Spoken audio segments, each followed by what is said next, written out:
Hola a todos, yo soy Yara Rodríguez y os doy la bienvenida a Hablando con Líderes, el podcast de Novicap. En este episodio tengo el placer de entrevistar a José del Barrio, cofundador de Samaipata. Hacemos un repaso por su carrera profesional y hablamos sobre cómo es empezar en este mundo de las startups cuando no se hablaba, con el caso de éxito de la nevera roja, de cómo es hacer un exit cuando tampoco se hablaba de esto y cómo es crear un fondo de Venture Capital en el boom, en los primeros momentos del ecosistema emprendedor español. Y también hablamos sobre innovación y cómo es tomar decisiones en el mundo que nos ha tocado vivir.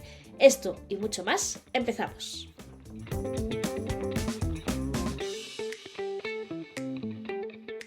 Pues doy la bienvenida, como ya hemos dicho, a José del Barrio, que le tenemos aquí en el programa de hoy, hablando con líderes de Novicap. Bienvenido, José, a esta edición.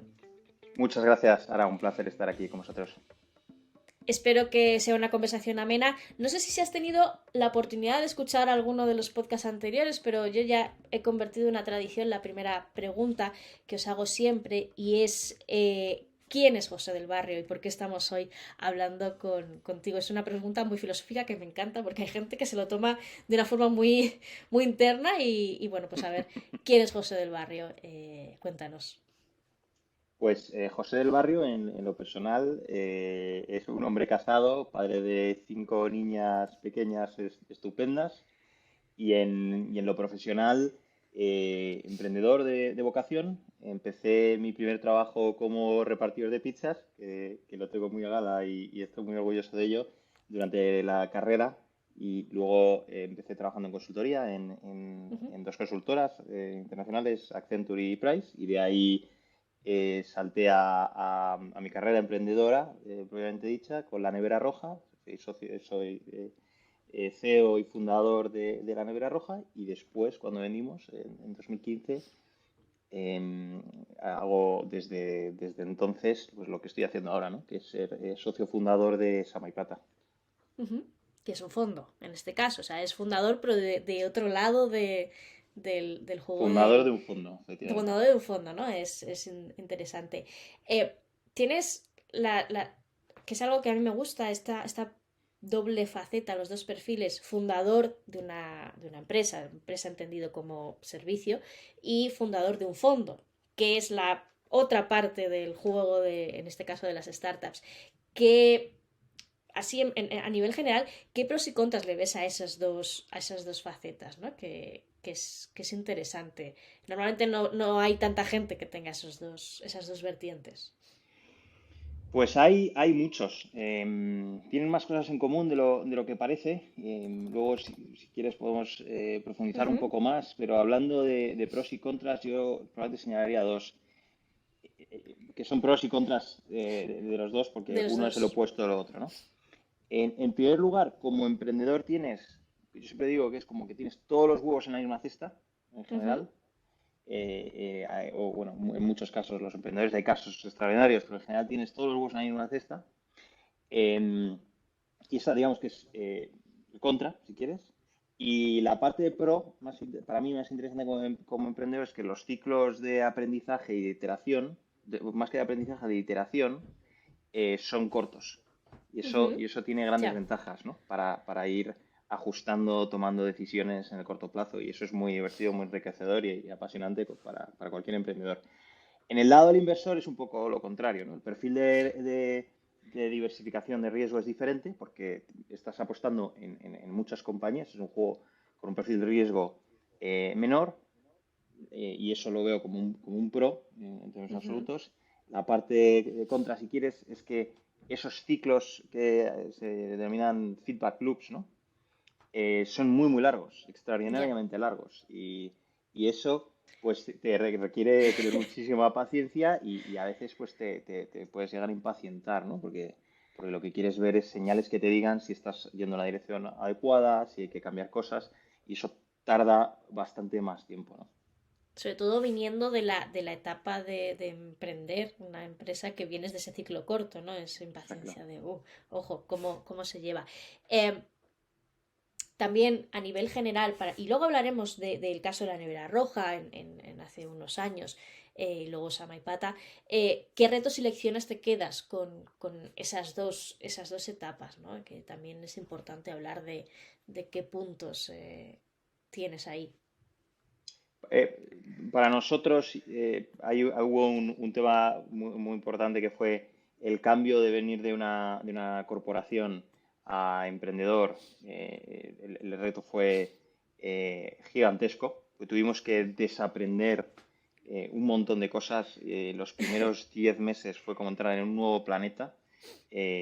Poco de lo que habíamos aprendido, de lo que habíamos, de nuestra experiencia era aplicable y muchas cosas eran, básicamente se trataba de hacer lo contrario a lo que veníamos haciendo, ¿no? Entonces, eso fue un reto Fue enorme. difícil ese cambio de...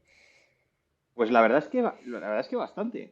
Tardamos, yo creo, al menos en mi caso, igual Íñigo se adaptó más rápido, Íñigo era mi cofundador. Mm. En mi caso, igual fue un año de que realmente no sabías por dónde te venían, ¿no? Los golpes. Y esto es algo que después como inversor también lo vemos, ¿no? Hay un ciclo, un proceso de transformación, de adaptación de los fundadores que vienen de otros mundos con otras culturas muy diferentes, típicamente de corporates, etcétera, y hay algunos que se adaptan a jugar este nuevo deporte si quieres y otros Ujú. que no. Algunos tardan meses, otros tardan años, otros directamente no se adaptan. En nuestro caso eso fue un grandísimo reto y bueno, en muchos casos te puedes llegar a quedar ahí en el camino, ¿no? Nosotros estuvimos muchas veces cerca de quedarnos fuera de juego, ¿no?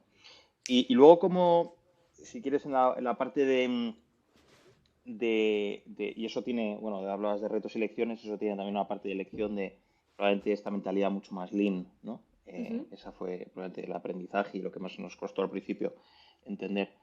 Y, y luego en la parte de inversor pasa algo parecido, ¿no? Tienes que empezar a ver los proyectos como inversor, no como emprendedor. Muchos de los emprendedores vemos un problema y lo queremos resolver y buscar formas de resolverlo, ¿no? Ya. Y eso es interesante, pero tú como inversor no se trata de ver si eventualmente el problema que el emprendedor quiere resolver se puede resolver, sino si ese equipo en concreto lo puede resolver y si puede ser una inversión atractiva desde el punto de vista también financiero, ¿no? Entonces, muchas veces el sesgo emprendedor puede jugar en tu contra porque te Ya. divierte, te ilusiona, te apetece el reto de, oye, esto se podría resolver así, así, pero... Sí, te pones en el papel de emprendedor de, ay, ¿cómo Exacto, lo haría yo, no? ¿Eh? exacto. Luego hablaremos también del tema del sesgo en la fase del fondo, porque creo que es algo importante, pero antes quiero eh, hablar de la nevera roja. Fue en 2015 cuando se hizo el exit. Yo lo tengo mucho cariño porque fue el primer exit que cubrí como periodista. Anda, qué Sí, ilusión. fue muy divertido porque nunca había hablado de esa parte del emprendimiento y la nevera roja, pues aparte de que fue bastante importante aquí en España, pues le tengo bastante cariño en ese sentido. Eh, Probablemente haya gente muy joven, insultantemente joven, que no sepa qué es la nevera roja. Entonces, sí que quiero que nos cuentes pues un breve resumen de cómo empezáis en esto del emprendimiento en un momento en el que probablemente no se hablaba de startups, o al menos no en ese concepto, y Ujú. cómo fue todo, cómo fueron todos estos años. Luego ya hablaremos del exit y otras facetas que creo que son interesantes. Por supuesto. Sí, probablemente para la gente esto fue, o sea, nosotros llegamos al pico de notoriedad en 2000, enero del 15. Sí. Entonces han pasado 7 años, por lo tanto, gente que tenga pues veintipocos pudiera todavía no conocerlo, ¿no? O que estuviera fuera de España, porque teníamos una presencia fundamental en España. Ujú. Era una plataforma de comida a domicilio. Empezamos la aventura en 2011. Mi socio yo, Íñigo Juantegui, saliendo que veníamos de trabajar en consultoría, en el que yo había hecho un proyecto en concreto relacionado con el mundo del reparto de comida a domicilio y donde identificó la oportunidad. Y fue una aventura muy rápida. Llegamos a estar expandidos por toda España, en todas las localidades fundamentales, unos cuantos cientos de ellas, Ujú. y estábamos a punto de expandir a Italia porque teníamos un socio italiano y en aquel momento nos compran. ¿Cómo fue, si quieres sigo, te hago la siguiente pregunta que va relacionada, es cómo fue montar la nevera roja en un momento en el que, bueno, pues a lo mejor no se estaba hablando en esos términos aquí en España. Sí que había experiencias en el extranjero, pero ojo, ahora es muy común el delivery, ¿no? Pero no tanto. Vale, vale, pues hablo un poco de cómo fue montar la nevera roja, también hablabas de Sí, volverías a hacerlo, levantar capital antes de que se hablas de startup, digamos, todo eso, ¿no? sí. Vale. Entonces, nosotros, como decía antes, cuando fundamos la Nevera Roja, veníamos de primero hablo de nosotros y luego, si quieres, de la situación de mercado. Por un lado, nosotros veníamos de un mundo muy diferente, del mundo corporate, en el que operan unas reglas muy diferentes, las redes con las que trabajas son muy diferentes, partíamos prácticamente de cero. Éramos también muy inexpertos, teníamos 27, 28 años y fue un cambio muy relevante y bueno, el cambio más relevante que he tenido en mi carrera profesional, lo cual me alegró mucho. Yo siempre me he considerado emprendedor por vocación, pero hasta que no te lanzas, pues no estás del todo seguro.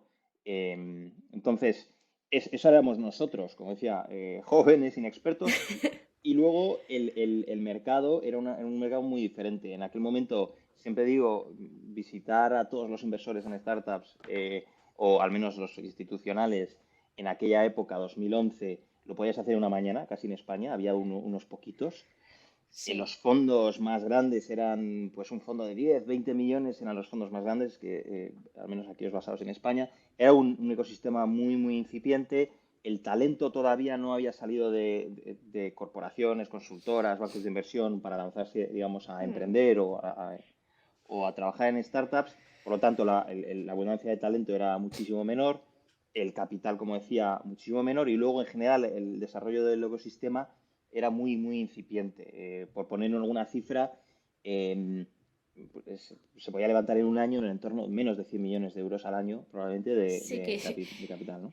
que ahora eso lo puede hacer una sola empresa en una operación. O Exacto. sea, es que para que veamos un poco la magnitud de la De situación. hecho, yo siempre lo cuento así, digo, lo que se levantaba, éramos un país de 46 millones de personas, un trillón de Producto Interior Bruto, y entre todos levantábamos 100 millones en un año, y ahora llega una startup y levanta más de 100 millones, ¿no? Un poco para ver la diferencia Ujú. de dónde estábamos y dónde estamos ahora. Ha cambiado mucho, ¿no? El talento lo mismo, era tan arriesgado montar startups que en Ya. aquel momento, porque no había ecosistema, que poca gente lo hacía. Y luego, una vez que se lanzaba una startup, a la hora de contratar era muy complicado convencer a gente que estaba en multinacionales, etcétera, o el mejor talento disponible, que Ya. lanzaran, porque el riesgo era grande, no era conocido, etcétera, ¿no? Esto ha cambiado mucho, ¿no? Y nosotros vimos esa evolución desde 10, 11 cuando empezamos hasta que vendemos en el 15 y luego eso fue un salto gigantesco y luego cuando empezamos a Pata en el 15 hasta ahora había otro salto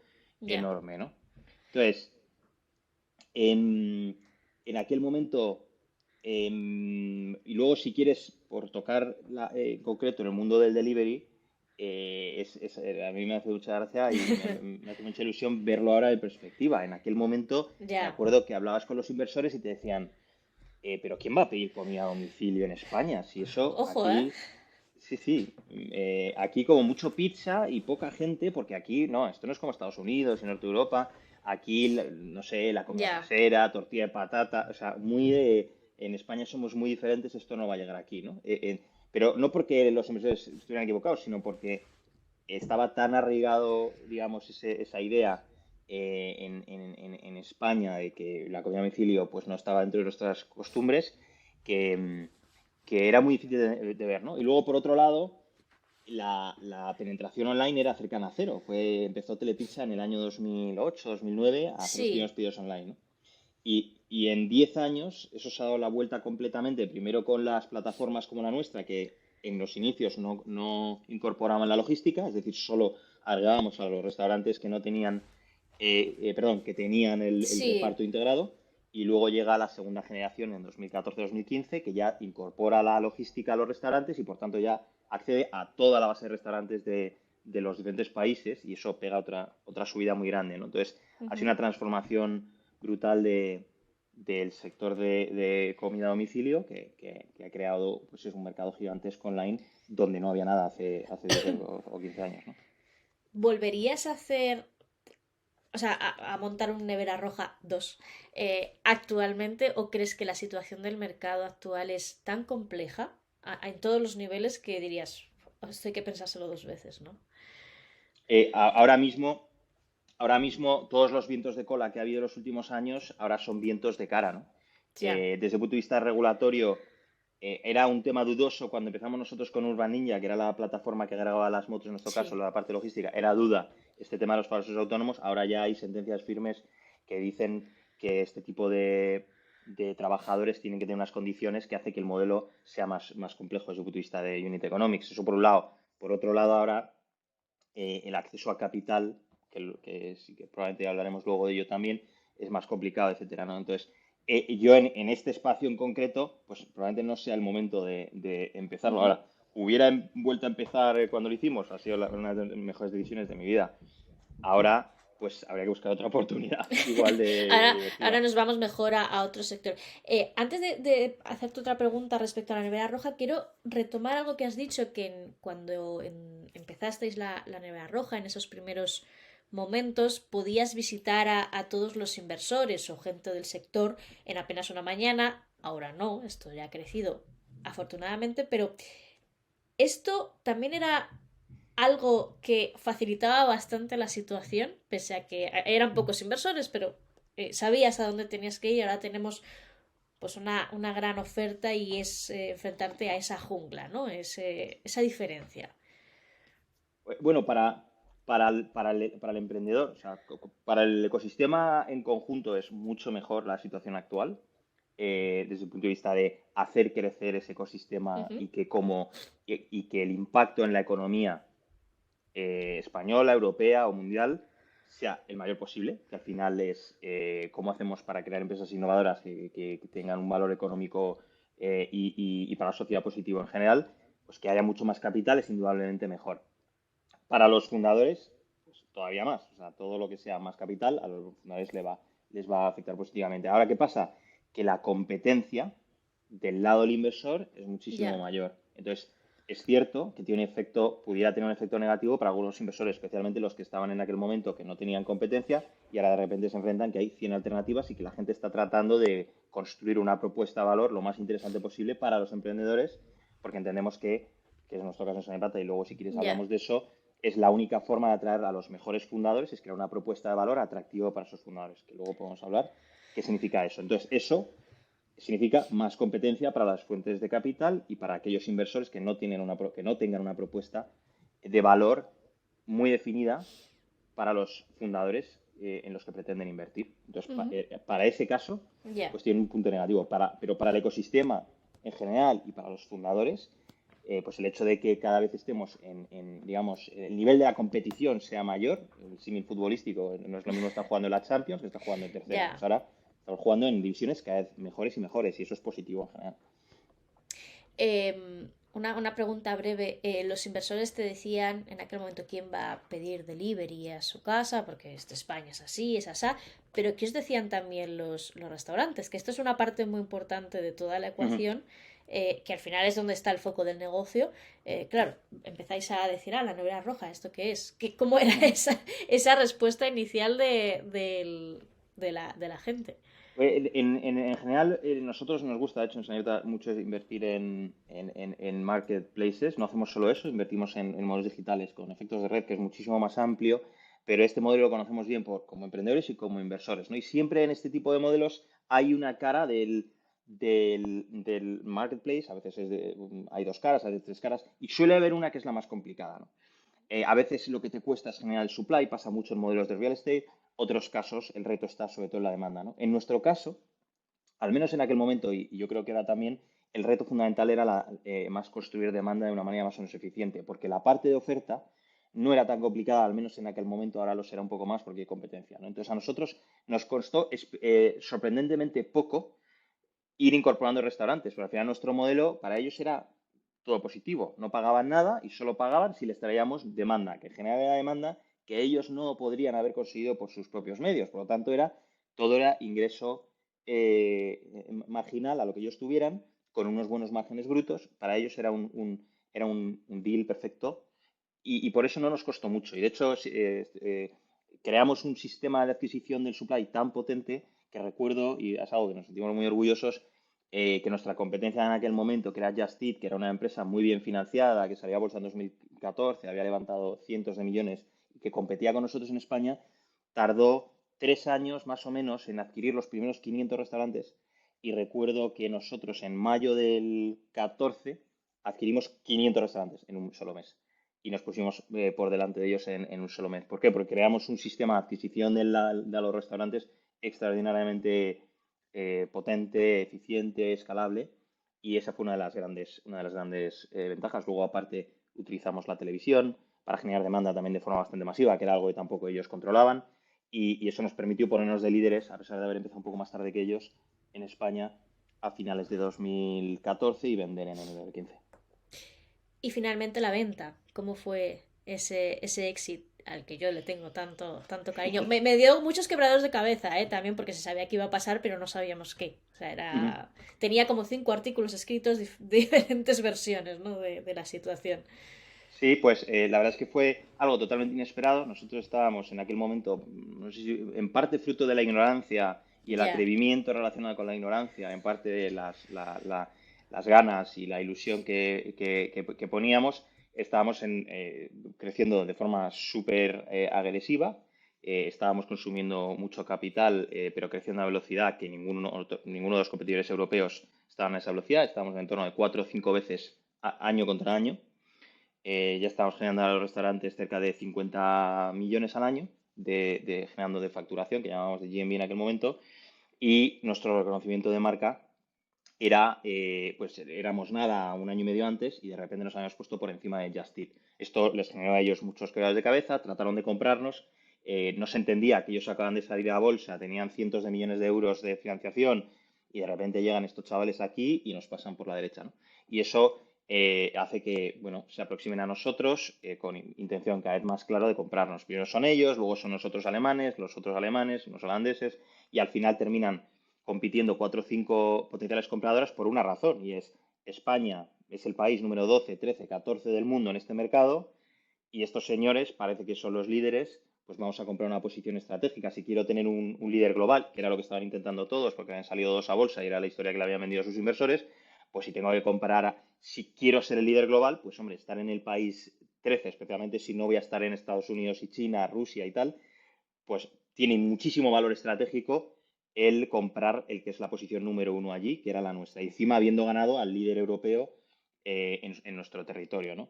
Por lo tanto, eso tiene mucho valor estratégico. Evidentemente, la valoración y los números de aquel momento a esa fecha, pues te salía un múltiplo muy alto, pero es cierto que si hacías ese mismo múltiplo a 12 meses vista, el múltiplo no era tan alto y de hecho era muy alineado con el mercado, ¿no? Porque crecíamos extraordinariamente rápido, ¿no?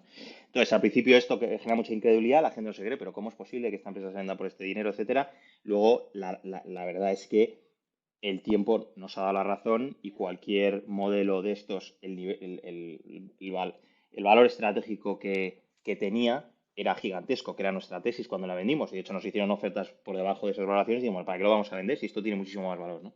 Entonces la vendemos por esa cifra que salió publicada aproximadamente, eh, pero un poco forzados, porque era, bueno, esto llevamos 40 meses operando, nos llegan, Ujú. nos hacen esta oferta, no era nuestro objetivo vender, pero si nos hacen una oferta así, ya no por los fundadores, sino por nuestros inversores que estaban haciendo unos múltiplos estratosféricos, pues era muy complicado decir que no, ¿no? Era una oferta que no podía rechazar, Sí, tal básicamente, cual. siguiendo un poco.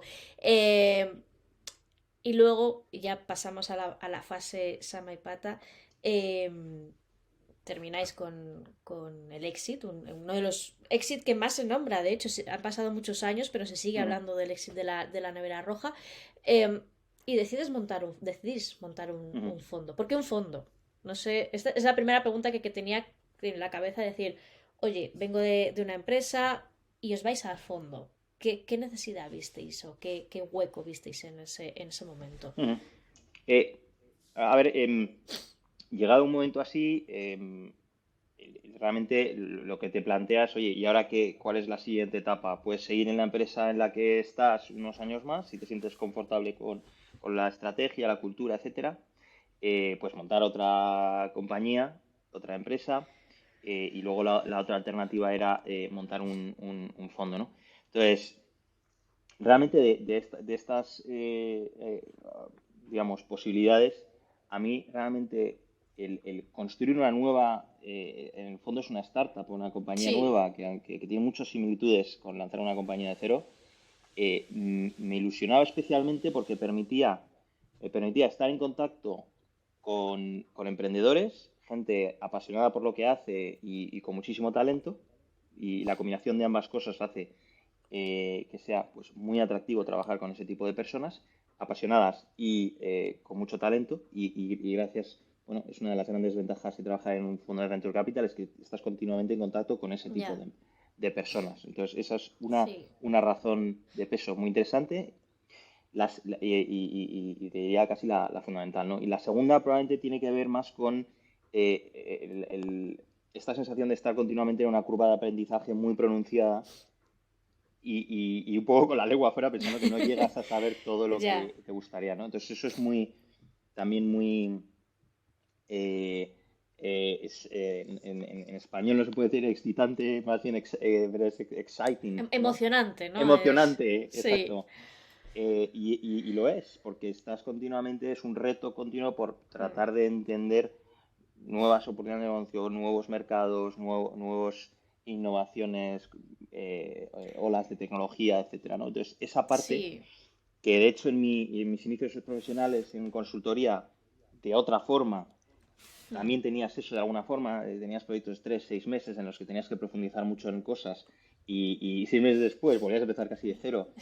Eso es muy apasionante, te diría apasionante es la palabra, más Sí. que emocionante, apasionante. Sí, Em, en vez de centrarte en un sector, en caso de una nevera roja, delivery y demás, aquí es voy a aprender de muchas cosas exacto, es esa sensación de siempre algo nuevo, ¿no? exacto, y ponerte a prueba en diferentes Áreas, sí. áreas y eso es muy apasionante y la combinación de ambas y todo esto en un entorno de innovación, tecnología y pensando en lo que va a ser el futuro y que de alguna manera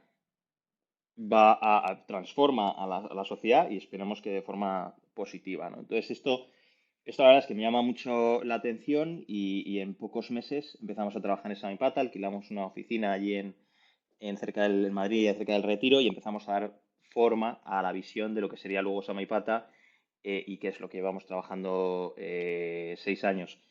A la primera persona a la que le propongo ser cofundador es a Eduardo, que es actualmente cofundador y socio de la gestora, Samaipata.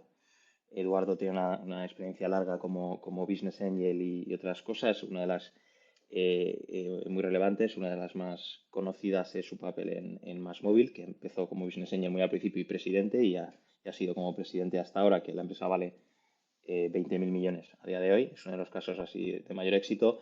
Y nos hicimos muy amigos en la época de la nevera roja y le propongo ser cofundador y presidente de la gestora Ujú. y ahí empieza todo.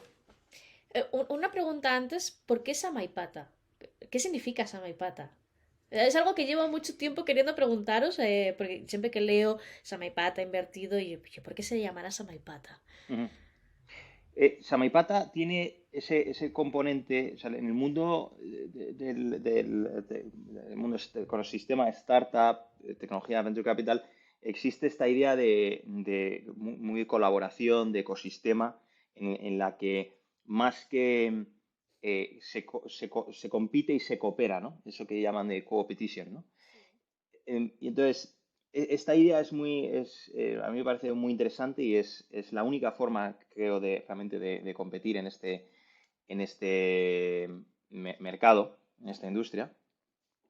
Y esa justamente es la idea un poco detrás de Saipata, que es un municipio en Bolivia en el que estuve yo haciendo un proyecto de voluntariado en 2 ocasiones, cuando salí de la universidad y luego después más adelante, es una región de Bolivia en la que a lo largo de los siglos diferentes civilizaciones han estado conviviendo y colaborando de forma razonablemente pacífica, que el concepto de pacífico Dentro de los dentro, términos, sí. dentro de lo que pacífico puede ser hace Sí. unos cuantos siglos, pero de forma muy exitosa Ujú. y de hecho hay una serie bueno, hay una obra de arte rupestre allí muy importante. De hecho, está en la UNESCO, es uno de las más relevantes a nivel mundial. Y me llamó mucho la atención esa Ujú. idea. Y luego cuando empezamos con la gestora, siempre me había quedado con el nombre en la cabeza y me pareció una buena forma de expresar esta idea, ¿no? Y de ahí viene un poco la historia del nombre, que por cierto en España es tirando a complejo de recordar para los fuera de España, ni te cuento. Sí, no, de hecho hay gente que lo pronuncia incluso de una forma totalmente Sí. opuesta, pero bueno, la gente que sabe el sector escucha esa maipata y sabe perfectamente a qué se está refiriendo. Eh, ya tienes el nombre, ya tienes a Eduardo, que habías coincidido con él en una relación de amistad, pero ¿cómo es esa primera fase de montar un fondo también en una época, porque es 2015, 2016, en la que el sector y el ecosistema emprendedor en España estaba naciendo por todo lo alto, ¿eh? Yo recuerdo empezar a escribir y mucho del ecosistema y también con cierto cariño esa época, ¿no? Era más inocente, yo creo. Sí, pues en aquel momento no teníamos la sensación de precariedad. Bueno, en el momento que vives nunca tienes esa sensación de precariedad Ya, eh, en cierta medida sí, porque los números nos lo decían, pero no eras plenamente consciente de lo, en el fondo, precario que todavía era el ecosistema en aquel momento, ¿no? Y vuelvo a lo mejor a compartir una cifra. Recuerdo que hubo un periodista, que no fuiste tú, que dijo en 2015, se han levantado 150 millones en total de fondos, no sé qué, en España. ¿Qué demonios van a hacer con todo ese dinero? Me acuerdo de esa frase escrita y me quedó bastante sorprendido. Y digo, si eso no he es de nada. decirte que yo también leí esa frase. No Ah, recuerdo sí. dónde, pero la leí No digo y yo nombres. pensando, y No yo, digo ¿qué nombres. demonios hará? Yo, pues, imagínate ahora, ¿eh? Exacto. Yo siempre se lo decía a los inversores en aquel momento, decía, pues mira, en otros países no muy lejanos a nuestro, eso lo levanta una empresa. Entonces, es ¿Qué tan fácil como demonios va a tener hacer esa una. empresa con tanto dinero, no? Exacto, pero todavía sí que refleja un poco todavía la mentalidad de la época, que joder, parece que estamos hablando de hace un siglo y estamos hablando de No, hace no, siete no. años, pero es que es Exacto. así. Vuelvo a poner a lo mejor un número, el fondo más grande en aquel momento era un fondo, me acuerdo que se levantó dos fondos, cuando estábamos en la época de la nevera roja, se estaban levantando dos fondos a la vez y eran entre 50 y 60 millones y eran fondos gigantescos en aquel momento, eran wow, 50, 60 millones. Realmente ese tipo de fondos no pueden proveer de capital a empresas más allá de Series A por un tema de diversificación del portfolio, etcétera. O sea, realmente está totalmente desierto, 100% desierto, vamos a decir, Series A y en adelante, pero es que ni siquiera estaban bien servidas las etapas iniciales porque de esos fondos había 5 o 6, ¿no? Era una situación muy inicial. Por supuesto, fondos fundados por emprendedores, que yo creo que es uno también bueno, unos síntomas de madurez del ecosistema, y eso se ha visto en Silicon Valley, se ha visto en Londres, se ha visto en otros países. Había muy poquitos, luego es cierto que se fundan varios, que creo que es muy necesario y muy sano. No digo que solo tenga que haber fondos levantados por emprendedores que hayan pasado por ahí, Hmm. pero creo que es importante que Sí. existan porque marcan. Comprenden, ¿no? Comprenden eso que en lo que están trabajando también. Sí, y que creemos que nosotros estamos convencidos que existan este tipo de fondos son positivos para el ecosistema en general y síntoma de madurez de un ecosistema. Y en aquel momento yo creo que no había ninguno y se empezaron a fundar en aquella época, ¿no? Entonces, Ujú. era muy inicial. Luego, por supuesto, todavía como se estaban invirtiendo 200, 300 millones al año, pues claro, el nivel, el ecosistema que hablábamos antes tampoco era muy grande en todos los Ya. sentidos, ¿no? Ha crecido mucho desde entonces, ¿no? Mucho más, evidentemente, que 5 años antes, cuando vimos que la nevera roja, pero todavía era muy pronto, ¿no? Y de hecho los exits, las ventas de compañías todavía era, pues cuando se vende la nevera roja, que fue por debajo de 100 millones, fue un exit súper grande para aquella época. Ahora, Sí. No, súper grande es otra cosa, totalmente diferente, ¿no? ahora es mega grande, ¿no? Exacto. Entonces esto ha cambiado mucho y es muy positivo. Y hay mucho talento que está, de alguna manera, hay un efecto llamada, por muchas razones. Hay un tema de inspiración, pero también hay un tema que aprendí hace poco, que tiene un nombre. Yo hablaba mucho de ese concepto, pero no sabía que la gente ya le había puesto un nombre, que es este concepto de career risk, que es el coste de oportunidad que tiene la gente cuando sale de, de empresas ya establecidas. Es el coste de oportunidad en el fondo para lanzarse a otras startups, ¿no? Entonces, eso ha cambiado radicalmente. ¿Por qué? Y a mí esto me parece muy interesante y muy clave. Los corporates en general, de repente, valoran muchísimo el talento que viene de las startups. De repente las startups están en el mapa, son una prioridad para los corporates. Entonces, aquellos empleados nuevos o antiguos que han pasado por el mundo startup, de repente tienen un valor estratégico porque, por la experiencia, los conocimientos, la cultura, lo que sea, ¿no? Entonces, eso por un lado. Y por otro lado, hay mucha más financiación de las startups. Por lo tanto, si tú estás trabajando en un corporate donde históricamente atraen al mejor talento, realmente tu riesgo de salir de esas empresas es muy bajo. ¿Por qué? Porque si emprendes y te va mal, puedes acabar trabajando en otra startup, que hay un montón de ellas y mejor financiadas que antes. Y si también, imagínate que ya te va también eso mal, puedes volver al corporate y probablemente vas a volver uno o dos escalones por encima de donde te fuiste, ¿no? Entonces, de golpe, ese career risk baja mucho y hay un efecto estampida de un montón de gente que dice, yo ya no quiero trabajar en estas empresas, yo no me identifico con la cultura, los valores, la misión, no me parece suficientemente apasionante y me voy a formar parte digamos, de ecosistemas, entonces, startup. Entonces, eso hace que haya muchísimo más talento disponible, el mejor talento disponible para emprender y ahí estamos nosotros para invertir o para que los emprendedores que mantienen compañías puedan contratar y escalar esos equipos, ¿no? Entonces eso cambia radicalmente las reglas de juego. Y este mismo concepto del acceso de la prioridad o la relevancia que tienen las startups para los corporates es muy importante también desde el lado de los corporates, por ejemplo, invirtiendo en fondos. Esto también es muy interesante. Hace 5 o 6 años, tú ibas a hablar con un fondo, perdón, con una gran empresa para que invirtiera en un fondo y pocas tenían un programa de fondos y pocas se lo ni planteaban ni te recibían, ¿no? Y ahora de repente ya están empezando a crearse, digamos, brazos de inversores que se dedican de forma profesional a invertir en fondos y por tanto el universo del PIS, que son los inversores en fondos, está creciendo, evidentemente, todavía está muy en los inicios, pero está creciendo de forma muy rápida. Eso es más capital al sistema que permite que las gestoras puedan ir creciendo en tamaño, financiando proyectos, más proyectos, también sofisticando el nivel de la toma de decisiones. Nosotros como fondos, digamos, como si quieres, sector, el nivel de sofisticación también ha cambiado mucho. Hace 10 años el nivel de desarrollo y sofisticación de los fondos era uno y ahora es muchísimo, el nivel ha subido muchísimo. ¿Por qué? Porque, joder, aprendemos. Sí, eh, no, también una ya, evolución del ecosistema del propio inversor, ¿no? Que también exacto, tiene que crecer y formarse en lo que está ocurriendo.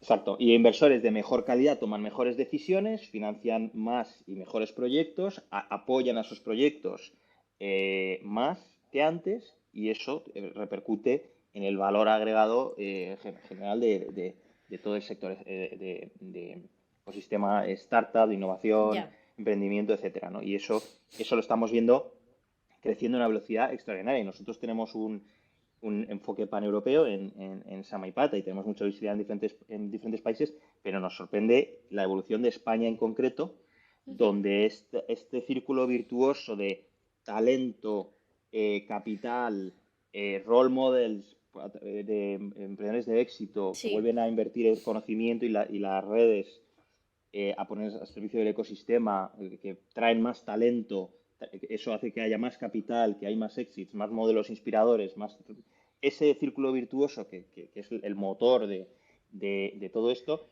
lo estamos viendo girar a una velocidad extraordinaria en España. Te diría que probablemente más que casi ninguna otra región de Europa, ¿no? Y eso es súper positivo. ¿Eso hacia dónde nos lleva? Todo ese círculo virtuoso de aquí a un tiempo. Estamos en una situación un poco ambigua económica y socialmente, pero bueno, Ujú, un poco por sacar esa bola del futuro, ¿no? ujú. A ver, ahora tenemos un periodo después de la, vamos a llamarlo, exuberancia de los últimos 2 años, Sí, y de todo y de todas esas ese shock que ha habido de demanda, de oferta y de todo relacionado con el COVID, unido con las medidas expansionistas, y monetaria y fiscal, que ha hecho que se genere un montón de distorsiones en el mercado. Por un lado, ya. de oferta y de demanda, y por otro lado, desde el lado de estructura de capitales, em, estructura de capital o acceso a capital, etcétera, mercado de capitales más bien. Eso metió un montón de ruido, no se sabía realmente qué olas de tecnología se habían acelerado realmente, cuáles eran duraderas, cuáles eran temporales. El hecho de que cambiara el coste del dinero hizo que las valoraciones también Sí, se bueno, desajustaran. Hubo un montón de distorsiones que ahora estamos, de alguna manera, pagando un poco los platos rotos de todas esas distorsiones. Al final el mercado trató de adaptarse lo mejor que supo, y los mercados son máquinas de predecir extremadamente sofisticadas y muy eficientes, pero tienen sus limitaciones y evidentemente hubo cosas que no se ajustaron bien, y sobre todo porque hay un concepto que al final es arbitrario, que es la política de tipos de interés, que hace que no haya habido decisiones buenas ni malas, simplemente decisiones. Y ya está. exacto. Entonces, bueno, con todo esto, la conclusión fue una aceleración extraordinaria del año 2021 desde el punto de vista también de innovación, pero de inversión en tecnología, valoraciones, etcétera, un sobrecalentamiento de muchos sectores, fluyó capital a sectores que probablemente no tenían que haber fluido también, y ahora lo que estamos viendo es una corrección de todo esto, una corrección del apetito del riesgo, una corrección, por supuesto, de coste del dinero, y lo que hace es que se ha secado el acceso a capital en etapas más tardías, casi completamente, y ajustes fuertes de valoración en etapas, digamos, medias, series A, series C, y luego en early stage el impacto es muchísimo más moderado, ¿no? Y eso es lo que está ocurriendo ahora, y es lo que vemos que en los próximos 12, 18, 24 meses probablemente vamos a seguir en ese contexto. Hay un montón que llaman de pólvora seca, es decir, lo que llaman pólvora seca lo llaman dry powder, que es el capital de fondos de venture capital que se ha levantado, pero todavía no se ha puesto, no se ha ¿cómo se dice? Se ha puesto en Deployed, práctica, no, no, si no no se está, ha, no está no se ha saliendo. invertido, no ha salido. Em, pero está esperando a que haya una reducción de la volatilidad, o al final que Ya. salgamos de ese banco de niebla en el que estamos ahora, en cierta medida, decir, pues, esto por dónde vamos por dónde va, qué dirección va a tomar el mercado. Nos quedan 12 meses más de situación complicada, o 18 o 24. El dinero está ahí, pero ahora mismo está esperando a ser invertido, sobre todo como decía, series A, B y posterior, ¿no? Entonces, esto en etapas pre-series A, que es donde principalmente nosotros invertimos, afecta menos. Nosotros estamos invirtiendo a horizontes 7, 10 años, por lo tanto, o más. Por lo tanto, estos ciclos, de alguna manera, somos razonablemente inmunes. Lo único que sí que nos afecta y mucho es el acceso a capital de las compañías. Evidentemente, si sigue sin haber capital disponible en etapas tardías por un periodo largo de tiempo, el problema que tenemos es que las empresas en las que inviertes ahora luego van a tener problemas de financiarse, ¿no? Sí, que es un problema a largo plazo. Es un problema más, exacto, más de largo plazo. Ahora, lo razonable, y si estuviéramos en un periodo tipo cuando estalló la burbuja de las dotcom en Sí, 2000, pues ahí fueron 20 de pico, bueno, depende de Europa, Estados Unidos, pero bueno, veintitantos meses más o menos hasta tocar fondo, ¿no? te conozco. Entonces, estamos en esa situación, van a ser 20 meses, van a ser 30 meses, es difícil de prever, ¿no? Pero desde luego estamos en otro, vamos a tener un periodo en el que las reglas del juego han cambiado, mucho más centrado en rentabilidad, Ya. eficiencia en el uso de capital. Nosotros hablamos mucho con las empresas del portfolio para que los runways sean más largos. Ese es un poco por esta incertidumbre que hablamos. Pero eso es corto plazo en el fondo. Para nosotros eso Ujú. es muy corto plazo. En el fondo Ya. nosotros, nuestra tesis a largo plazo no ha cambiado. Y nosotros invertimos en tendencias estructurales o seculares de largo plazo y esas no han cambiado. Y de hecho hay Ujú. avances tecnológicos que recientes, como son cosas, y menciono inteligencia artificial como uno de ellos, aunque suena un poco a palabra muy manoseada, pero es que No, está pero sí habiendo. que es cierto que hay un sector ahí muy fuerte de Deep Tech que está haciendo un gran trabajo en inteligencia artificial, ¿no? Que ha habido verdaderamente en los últimos 2, 3 años avances importantes que pueden suponer una nueva Sí, ola de innovación y por tanto creación de valor, etcétera. Hablo de eso y puede haber más. O sea, ese tipo de tendencias, que son las que a nosotros nos importan a largo plazo, esas siguen estando ahí. Entonces, que haya ya. una o dos crisis entre medias, realmente nuestra tesis de inversión no debería cambiar tanto por ello si seguimos pensando que a 10 años los ecosistemas de startups, especialmente los más, vamos a decir, no digo subdesarrollados o infradesarrollados, como pueden ser Sudeuropa, incluso Europa, tienen que seguir tomando, van a seguir cogiendo distancia respecto a ecosistemas más desarrollados, como puede ser Norte Europa y Estados Unidos. En eso estamos totalmente convencidos y como eso que va a seguir siendo así. Y de hecho, toda esta parte de trabajo remoto está favoreciendo mucho a este tipo de ecosistemas, porque el talento se vuelve más, de alguna manera, más líquido, más global y eso está favoreciendo. Y luego, por otro lado, entonces, y por último, desde el punto de vista de estar en la agenda de las instituciones, tanto a nivel europeo También.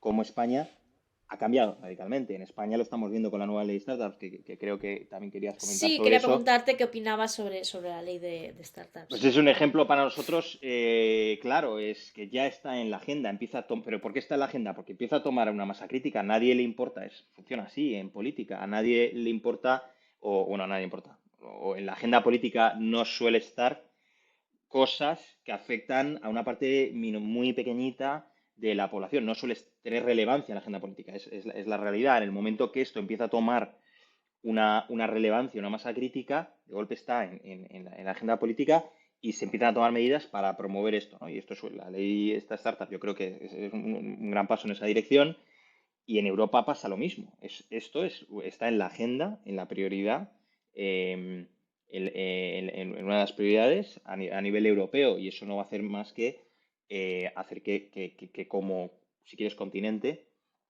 eh, esto siga evolucionando rápido porque es fundamental. Todo este tema también de la soberanía tecnológica, bueno, un montón de cuestiones que son vientos de cola para que Europa como un conjunto se ponga las pilas en todos estos temas, ¿no? Y España como parte de ello. Entonces, nosotros a largo plazo somos súper, súper positivos. Ahora, a corto plazo, pues va a haber unas cuantas baches en la carretera. Y en términos de fondo, para levantar un fondo, porque claro, estamos hablando de inversión en startups, pero un fondo al final no deja de ser una startup que tiene que buscar fondos para seguir invirtiendo en startups. Todo esto, ¿cómo se gestiona desde vuestro lado en esos vientos de cola o incertidumbre también? Em, aquí, em, ahora mismo, nosotros ahora mismo, justamente ahora no estamos levantando fondos. O sea, como decía, la base de inversores en Sí, fondos, el PIS, está. eso está creciendo de forma sostenida y creemos que esto va a ser así, es una tendencia y lo hemos visto en otros países. Ahora, 2020, finales del, perdón, 2022 y probablemente inicios del 23, probablemente no sea el mejor momento para levantar fondos. ¿Por qué? Por la incertidumbre, aunque la estadística dice que es de los mejores momentos para invertir en fondos. ¿Por qué? Porque las añadas, que son el año en el que se levantan los fondos, que mejor retornos han tenido históricamente, son aquellas que son en periodos de crisis, ¿no? Entonces, si construyes un fondo en época de bonanza, o sea, para los fondos que han invertido una parte importante de su capital en el 2021, pues lo van a tener muy complicado para tener buenas rentabilidades, porque han invertido arriba del todo, ¿no? Mientras que los que invirtamos, que es el caso nuestro, el segundo fondo, la mayoría del fondo en el Valle, pues deberían tener mejores rentabilidades, ¿no? Entonces, pero es cierto que los LPs ahora son en este periodo van a ser un poco más cautos, ¿no? Tengo un par de últimas preguntas y lo hemos mencionado hace un momento, era cómo se toman decisiones en un fondo y cómo trabajáis el sesgo. Tenéis pues, de por Villas, nunca he sabido pronunciar bien esta palabra, Spotahome, son muy conocidas. ¿Cómo trabajáis esa toma de decisiones? Decir, oye, esto es un éxito. Hay inversores que te dicen por las cifras, otros por el sentimiento. No sé cuál es vuestro punto de vista. Y también cómo trabajáis ese sesgo, ¿no? Porque todos tenemos una tendencia de, oye, me gusta más este sector o esta persona. Ujú. Bueno, aquí hay, por un lado, tienes una de las cosas fundamentales y antes de entrar a, digamos, a la toma de las decisiones de inversión, a selección, que es de las oportunidades, me voy un paso antes rápidamente, que es a la construcción de lo que llamamos acceso, ¿no? Tienes por un lado el acceso a oportunidades y por otro lado la selección, ¿no? Entonces, es casi igual de importante o más el tener acceso a las mejores oportunidades de inversión que la selección, pero al final tú seleccionas sobre lo que tienes acceso, ¿no? Entonces, Ujú. si resulta que estás teniendo acceso a una muestra que no son las mejores oportunidades, por muy inteligente que sea tu decisión, no va a ser la mejor, porque no has tenido acceso a las buenas, ¿no? Entonces, esto es un tema fundamental. Para nosotros, esto también es uno de los grandes aprendizajes, es algo clave y es lo que nos hace trabajar muchísimo en cuál es nuestra propuesta de valor para el fundador. ¿Por qué tenernos como socios a bordo durante muchos años al final es esta aventura? Tiene sentido, ¿no? Y de hecho, una de las razones por la que hemos construido la plataforma que se llama The Hive, que es para soporte a los emprendedores de nuestro portfolio, que ayudan en los diferentes retos, como fundraising, captación de talento, operaciones, etcétera, etcétera, ¿no? Y de hecho es una de las grandes apuestas como emprendedores que somos dentro de Samaipata y alrededor de lo que gira toda nuestra propuesta de valores. Queremos ser el socio ideal para, para los fundadores, ¿no? Los más ambiciosos. Entonces, y eso es, diría, de lo más importante. Una vez que accedes a los mejores fundadores, luego seleccionar es muchísimo más fácil, vamos a decir, ¿no? Entonces, este es un mensaje, ¿no? Y luego dices, vale, ¿y luego cuál es el proceso, ¿no? Nosotros nos gusta mucho construir relaciones de largo plazo. A veces hay compañías, de hecho ahora estaba hablando con un emprendedor, pues hablamos con él un mes después de que empezara, ¿no? A, a trabajar, lanzar la empresa. Luego hablamos con él 6 meses más tarde. Luego a través de nuestra red tenemos business angels, asesores, etcétera, que han estado en contacto con esa startup. Y ahora llevan ya 1 año y medio, están pensando en levantar algo de capital y volvemos a hablar con ellos. Tenemos todo ese track record, llevamos 1 año y medio de relación, ya nos conocemos y ahora nos ponemos a hacer a lo mejor un análisis más profundo, de decir, oye, esto que decías, estas hipótesis que tenías, esta visión que tenías, parece que el tiempo te está dando la razón, que has estado ejecutando en la dirección adecuada, has hecho los fichajes adecuados, etcétera. Entonces, eso para nosotros es muy importante y tratamos de trabajar ese tipo de relaciones, ¿no? Luego, por supuesto, hay mucho trabajo de campo, de hablar con competidores, de seguir tendencias, etcétera. Em, y una vez que realmente nos ponemos con el análisis de alguna manera en serio, realmente somos bastante ágiles, vamos a tardar 2 o 3 semanas, ¿no? Pero sí que nos gusta el conocer a los emprendedores de antes, tener mucha gente en común, eso es muy importante y uno de los claves del éxito en algunas de las compañías en las que hemos invertido. Es una buena carta de presentación. Pues, José, esta era mi última pregunta. Muchísimas gracias por haber estado aquí con nosotros. Espero que hayas disfrutado tanto como yo de la conversación. Mucho. Y nada, a los que nos estáis escuchando, muchísimas gracias. Nos escuchamos en el siguiente podcast de Hablando con Líderes de Novicap. Y José, muchísimas gracias. Un Gracias saludo. a ti y a vosotros por la invitación, ha sido un verdadero placer. Un saludo. Hasta luego.